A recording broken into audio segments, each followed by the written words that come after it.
না লাল ভাইয়ের রক্ত দিয়েছি তো রক্ত দিয়েছি তো রক্ত রক্তের বন্যায় ভেসে যাবে অন্যায়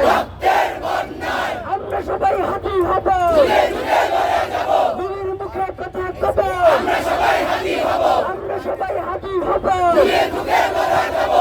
যুগে লড়াই হবে দিয়েছি তো রক্ত রক্তের বন্যায় ভেসে যাবে অন্যায় রক্তের বন্যায় আমার ভাই কবরে গুলি কেন বাহিরে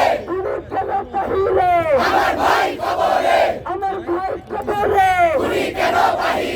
আপোষ না সংগ্রাম ক্ষমতার জনতা দালালি না রাজপথ দিন ঢাকা গোলামি না আজাদি গোলামি না ইনকিলাব নারায়ে তাকবীর আল্লাহু আকবার। আপনাদের সবাইকে অসংখ্য ধন্যবাদ। এবং বাংলাদেশে এই মুহূর্তে আমার পিছনে বাংলাদেশের ছাত্র জনতা যারা অগ্রসরী রয়েছেন বিভিন্ন রাজনৈতিক দলের নেতৃবৃন্দ আজকের এই প্রোগ্রামে আপনারা সকলে স্বতঃস্ফূর্তভাবে অংশগ্রহণ করেছেন। এই জন্য আপনাদের প্রতি কৃতজ্ঞতা জ্ঞাপন করছি এবং সেই সাথে আমার সামনে